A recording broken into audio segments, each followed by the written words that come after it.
Margaret Elwood had always believed that motherhood was a promise that could never be broken.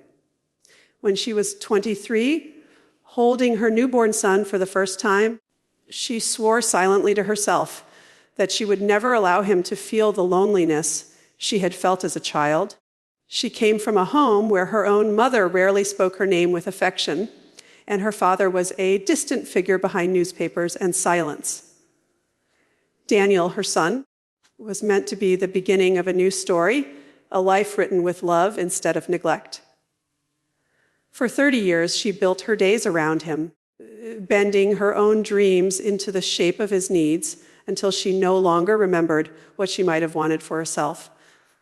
She remembered his first steps, the way his little fingers once clutched her dress as if she was the center of the universe, the countless nights she sat beside his bed when fever made him restless. She remembered skipping meals to pay for his education, remembered the look of relief when he was accepted into university, remembered holding back tears when he left for another city. And yet, all those sacrifices, those quiet acts of devotion, began to feel like illusions when a single, ordinary morning arrived, carrying with it the sharpest wound of her life. It was spring, but the house felt cold. Margaret had woken early, as she always did, because old habits of motherhood never leave a woman even after her child is grown.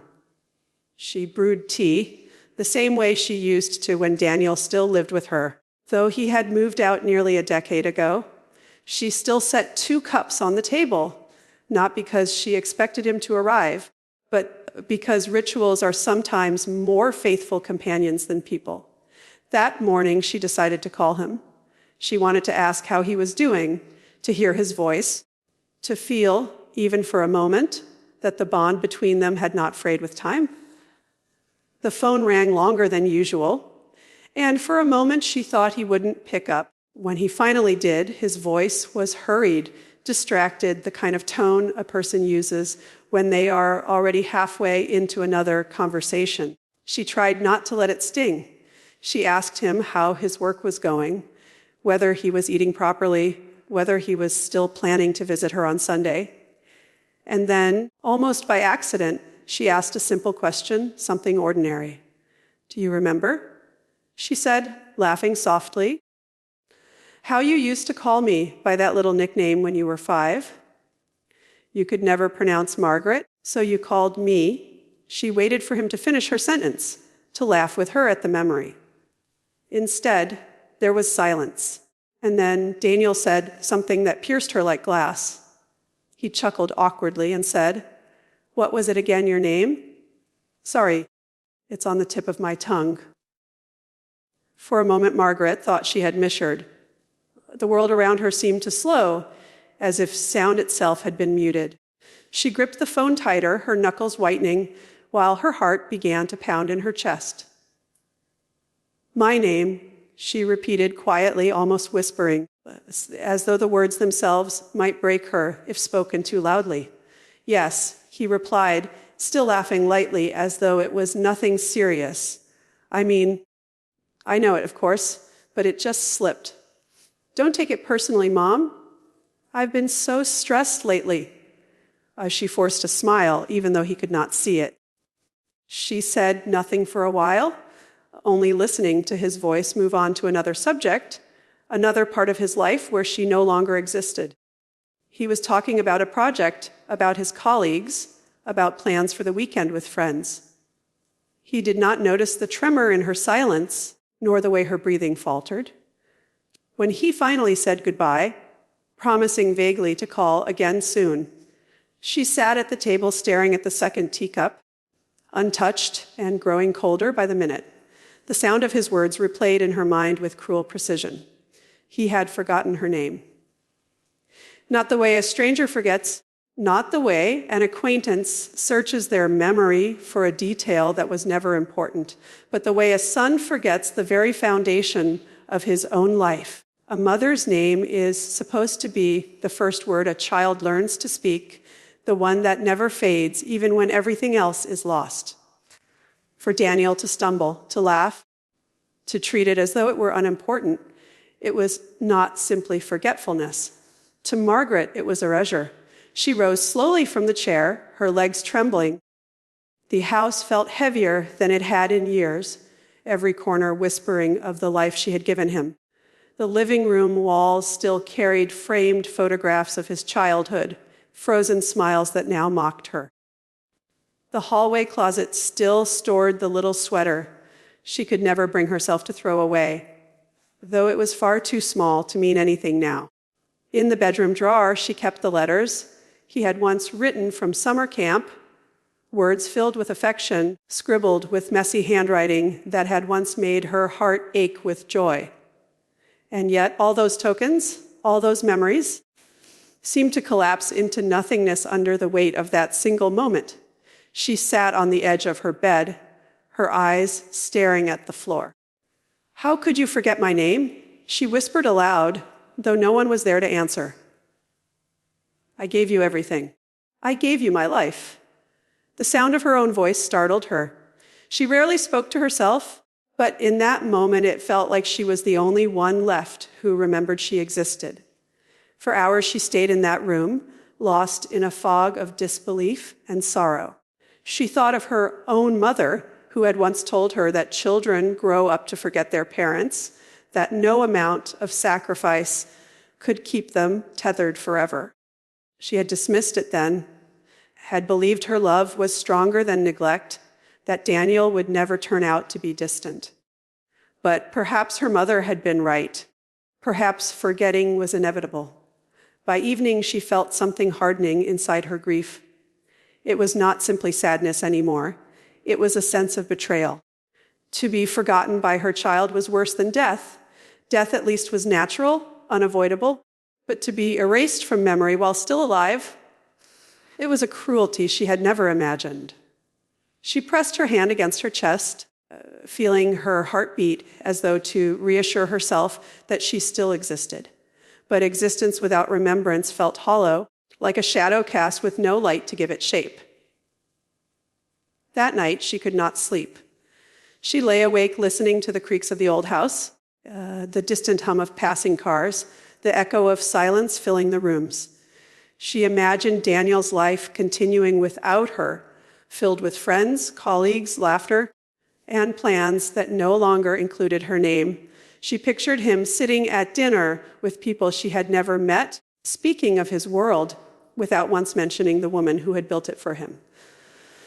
She wondered if one day he might even forget her face, her voice, the sound of her laughter. At dawn, she rose and walked into the garden. The roses she had planted years ago had bloomed again, their petals heavy with dew. She touched one softly, remembering how Daniel used to play there as a child, running between the flowers while she chased him with laughter. She remembered the way he once called her Maggie, because he couldn't pronounce Margaret. That nickname had once been music to her ears. Now, it was just another ghost of something lost. She whispered his name into the garden air, Daniel, and waited as if the roses themselves might respond. But the silence was unbroken, and she realized that the bond she had cherished all her life was perhaps nothing more than a fragile illusion, one that could vanish with a slip of the tongue. As she returned to the house, a thought settled heavily in her heart. If her own son could forget her, if even he could treat her existence as something trivial, then what was left of her identity? She was not Margaret anymore, not even Mom. She was invisible, a fading outline in someone else's memory. She felt a bitterness rise, a small flame of anger that pushed against the sorrow. Perhaps she had given too much. Perhaps she had loved too deeply without demanding enough in return. That morning, Margaret sat down at her writing desk and took out a blank piece of paper. She wrote her name in careful, deliberate letters, Margaret Elwood. She stared at it for a long time, as though trying to remind herself that she was still here, that she still had a name even if her son no longer remembered it. The ink looked fragile on the page, but it was proof that she existed, that she could not be erased entirely. She folded the paper and placed it inside the drawer. She did not know why she did it, only that she needed to. The sun was rising now, casting a pale light through the curtains. Margaret stood by the window, watching the world awaken. Somewhere in that world, her son lived a life where her name had slipped away, but here in this room, she still clung to the fragments of herself. And though the wound in her heart was fresh and raw, she felt the first flicker of something else, an instinct, a quiet determination that she would not allow herself to be forgotten so easily. She whispered once more into the empty room, almost like a prayer, "I am Margaret Elwood. I will not disappear."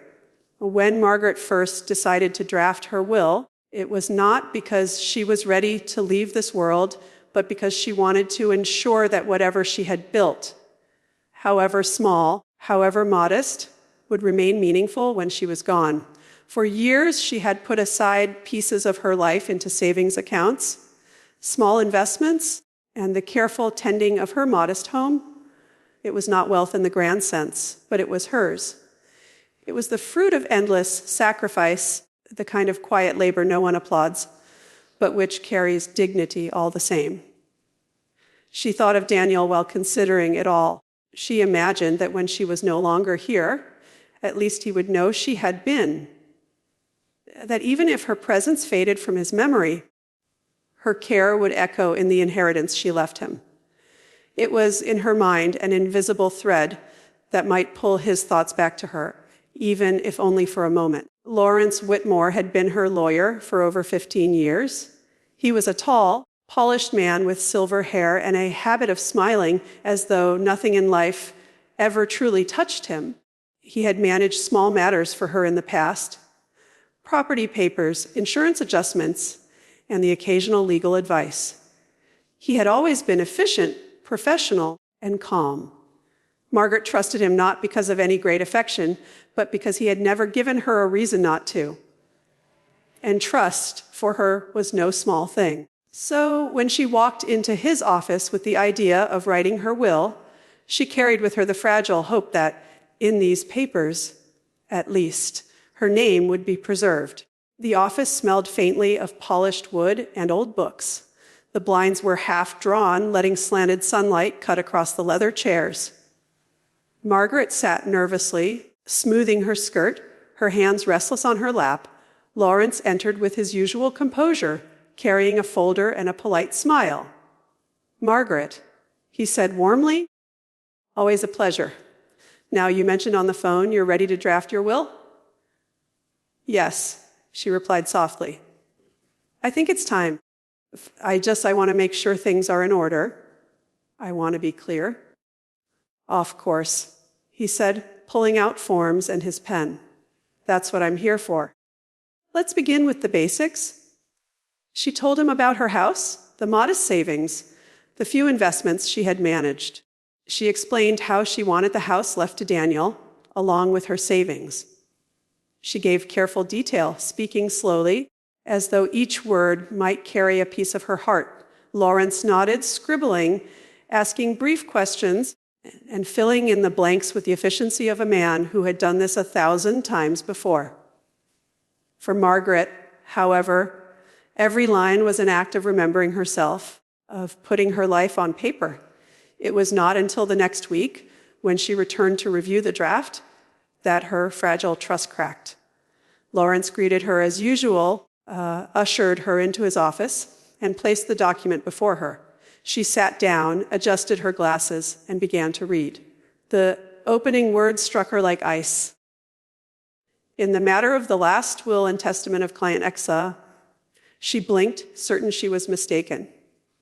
She reread it, the words blurring as her throat tightened. Client X. Not Margaret Elwood. Not the name her parents had given her. Not the name she had lived with for 53 years. Not the name that had been whispered by teachers, aunts, colleagues, neighbors. And once, long ago, by a little boy who had clung to her with love. She was reduced to an empty placeholder. She turned the pages, scanning desperately for her name, but it was nowhere. Every section referred back to Client X, as though she were a ghost whose identity could not be confirmed. "Lawrence," she said at last, Her voice trembling, though she tried to control it. Why is my name not here? Why am I this? She pointed to the cold words on the page. Lawrence leaned back in his chair with a casual shrug, as though this detail meant nothing. That. Don't worry, Margaret. It's just a clerical placeholder. It happens sometimes with the software we use to generate the drafts. Before it's finalized, we'll insert all the correct names. Nothing to be concerned about. But Margaret was concerned. The explanation did little to soothe her. It was not a mere mistake to her. It was a reflection, a mirror showing her the truth she feared most. First, her son had forgotten her name, and now even the lawyer, trusted with her legacy, had erased it. Two different people, two different worlds, and yet the same wound repeated. She tried to press the matter. But don't you think it matters, even in a draft, that my name is missing? It's not just a word, Lawrence. It's who I am. Without it, what's left? He smiled gently, the kind of smile professionals wear when they want to calm a client without really listening. I understand your worry, but I assure you this is completely standard. The final version will be correct. Trust me, Margaret, your name will be there in the end. His words were smooth, but they felt hollow. She nodded outwardly, but inside her chest a storm was forming. Trust, the word rattled against her ribs. How could she trust him when the evidence lay before her eyes? Her name had been swallowed by an X, a faceless symbol, a sign of anonymity. It felt deliberate, even if it was not. It felt like the world conspiring to erase her existence, to tell her she was no longer significant enough to be written in ink. She left his office that day with the papers tucked under her arm, but she carried with her something heavier than paper, a sense of erasure that clung to her like a shadow. She walked through the city streets, watching people rush past, each of them carrying names, identities, connections, and she wondered what happens to a person when their name is forgotten by both blood and law. What is left of them then? Back home, she sat at her kitchen table, the same table where Daniel had once done his homework as a boy. She spread the papers before her, staring again at the sterile words. Client X. She whispered it aloud, testing the sound of it. It was not her voice that spoke. It was the echo of someone else. She tried again, louder this time. Client X. The name sounded hollow, like a number whispered in a hospital corridor. She closed her eyes and shivered. Her thoughts spiraled back to Daniel. The sound of his laugh when he said he could not remember her name. The casual cruelty of it. She had tried to forgive him, tried to reason that he was busy, distracted, that perhaps it had been a slip. But now, combined with this, it felt like a pattern. A cruel truth revealed in fragments. It was not an accident. It was not coincidence. It was the world slowly peeling her away from memory, layer by layer, until nothing of her remained. In the following days, she could not shake the image of her name missing from that will. At night, she dreamed of papers fluttering through the air, each one blank where her name should be, each one stamped with the letter X. In her dreams, Daniel walked past those papers without noticing, his eyes fixed on some distant horizon. She called to him, but no sound left her lips. She was invisible even in her own dreams. One evening, unable to bear the silence, she pulled out the draft again. She took a pen and began to write name over every client X. She pressed the ink hard, the letters carving into the paper with a desperation that made her hand ache. Margaret Elwood, Margaret Elwood, Margaret Elwood. She wrote it again and again until her fingers trembled. She needed to see it in black and white, needed to reclaim herself, even if only on this flawed copy. When she was done, the pages looked less like a legal document and more like a battlefield, her name fighting to survive among the cold machinery of law. The act gave her no comfort. If anything, it deepened her anger. Why should she have to fight for her own name? Why should she have to assert her existence in ink when it should have been respected in the first place? She thought of Lawrence's dismissive smile, the way he had waved away her concern. She thought of Daniel's laughter, the way he had brushed off his own forgetfulness. In both moments, she had been reduced to less than a person, less than a name. Margaret sat in the dark, staring at the mess of papers, and something inside her hardened. She realized then that this was not simply about a clerical error or a slip of memory. It was about being seen, being acknowledged, being remembered. Without that, life itself lost its meaning. And if those who were closest to her could not grant her that, then perhaps she needed to find another way. She poured herself a glass of water and stood by the window, watching the night settle over the city. The streetlights glowed faintly, illuminating figures moving in the distance. She thought of all the names carried within those figures, names spoken daily, remembered, cherished. Her own felt like it was slipping away, as though the world had already decided to forget her. But she would not let it. She whispered to herself again, the same words she had spoken days before. I am Margaret Elwood. I will not disappear. The words felt heavier this time, carrying not just sorrow but resolve. She did not yet know what she would do, but she knew one thing with certainty. She would not allow her name, her life, her existence to be erased so easily. If they would not remember her willingly, then she would make sure she carved her presence into something they could never ignore. As she returned to her desk and placed the papers back into the drawer, her mind began to stir with the first shadows of an idea. It was faint, fragile, but it carried a seed of vengeance. If her son could forget her, if her lawyer could erase her, then perhaps her legacy would not belong to them at all. Perhaps it was time to write her own story on her own terms, with her name written boldly, where no one could ever strike it out again. The weeks after Margaret left Lawrence's office were marked by silence and thought, a silence so thick that it seemed to muffle even the ticking of the clock in her hallway. She lived as though underwater, moving through each day slowly, her steps heavy with the weight of betrayal. First her son, then her lawyer.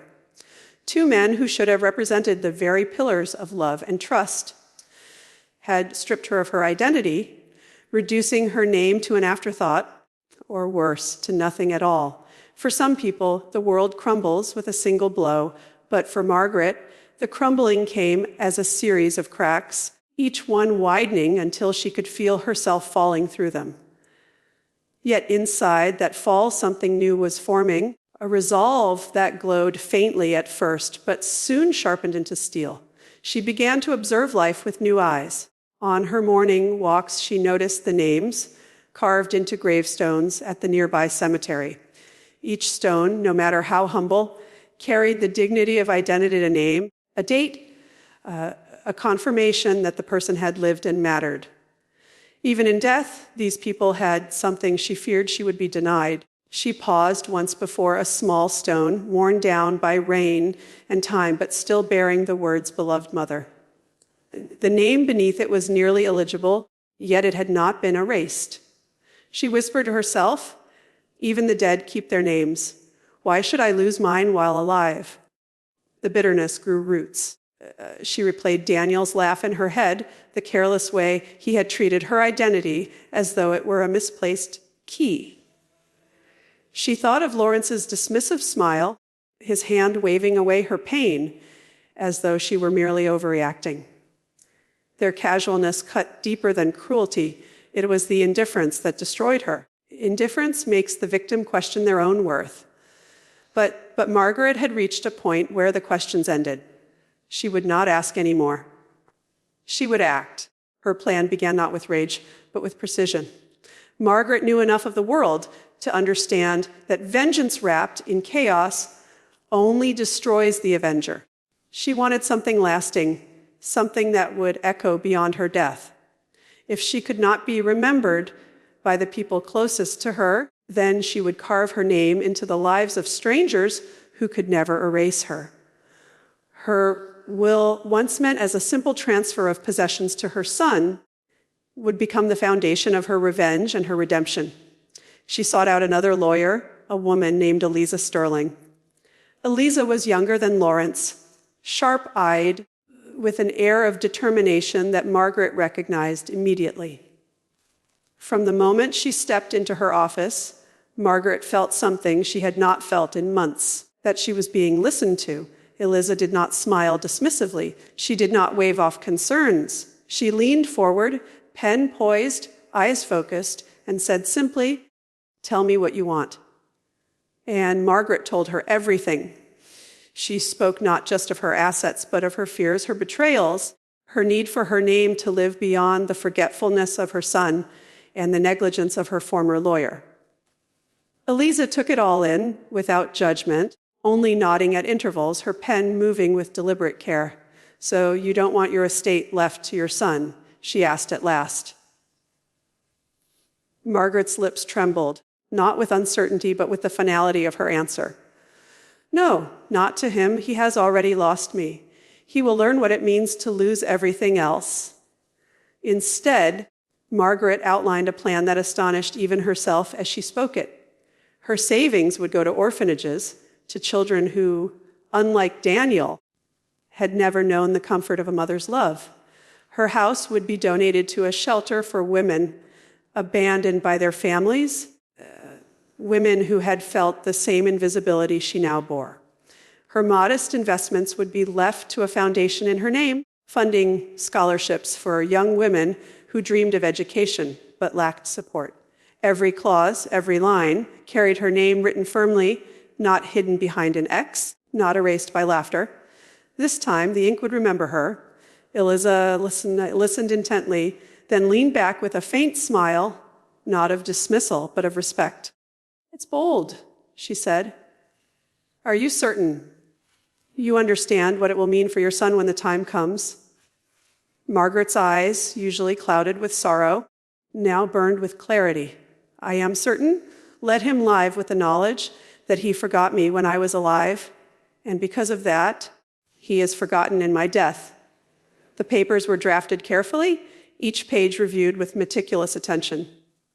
Margaret read them slowly, tracing every letter of her name as though it were a prayer.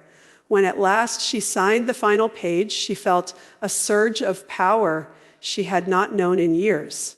Her name was there, permanent, undeniable, carried into the future. She left Eliza's office that day not as a woman broken by grief, but as a woman reborn through resolve. Yet vengeance, even when carefully planned, carries with it a quiet ache. At night, when the house was still, she felt the pang of longing for Daniel. She remembered his childhood, his laughter, the way he once clung to her. She thought of what might have been if only he had remembered her name with love rather than forgetfulness. But she knew, too, that longing could not undo betrayal. Love without recognition is not love at all. And so she allowed the H to remain, but she did not let it change her course. Months passed, and she carried her secret like a talisman. Daniel visited once or twice, always briefly, his mind elsewhere, his phone buzzing with calls and messages that seemed more important than her presence. Each time, she looked at him and wondered if he could sense the weight of what she had done, if he could see in her eyes that his place in her future had already been erased. But he never noticed. He hugged her distractedly, left in a hurry, and she watched him go with a strange mixture of sorrow and satisfaction. The final moment of her life came quietly. Margaret had always imagined death as something dramatic, but for her it was as soft as the closing of a book. She was sitting by her window, the evening light spilling across her face, when her heart simply gave way. She did not fight it. She felt the fading of her breath and whispered her own name one last time, Margaret Elwood, as though sealing it into the air. When the will was read weeks later, Daniel sat in the lawyer's office expecting what sons always expect, the inheritance of a mother's love translated into property and wealth. Instead, he heard words that froze him in place. The house was no longer his. The savings were gone, redirected to children who would never know his mother, but would speak her name in gratitude. The investments bore the mark of her name in scholarships and foundations. Every clause echoed with her identity, each one a monument to the fact that she had lived and chosen to be remembered not by him, but by the world. At first, he laughed bitterly, thinking it a mistake. "This can't be right," he said, his voice sharp, almost desperate. "She wouldn't do this to me. She was my mother." But as the lawyer continued reading, the truth became undeniable. His mother had chosen others over him. She had chosen strangers, the forgotten, the nameless. And in doing so, she had written her vengeance across his life. He was left with nothing, not even the comfort of believing she had died with love for him in her heart. Instead, she had left him the cruelest inheritance of all, the knowledge that she remembered everything while he had forgotten her. For weeks, Daniel walked through his own life, haunted by her absence. The house he had expected to claim was now filled with women who spoke her name with reverence. The scholarships announced in her honor carried her identity across universities, in letters and announcements he could not escape. The orphanages wrote tributes in her name, thanking the generosity of a woman he had once laughed at for forgetting her. Everywhere he turned, her name appeared, louder, bolder, more permanent than it had ever been when she was alive with him. And so Margaret won her final battle. She was not erased. She was not invisible. Her name became immortal in ways Daniel could not control. The boy who had forgotten her was forced to remember her every day, not as the mother who left him everything, but as the woman who left him nothing but regret. In the quiet beyond life, if spirits could smile, Margaret surely did. She had given her son life, and when he discarded her, she had reclaimed her own through death. Forgotten in the intimacy of family, she had become unforgettable in the expanse of legacy. Her name lived on, not in the heart that had failed her, but in countless others who would never let it fade.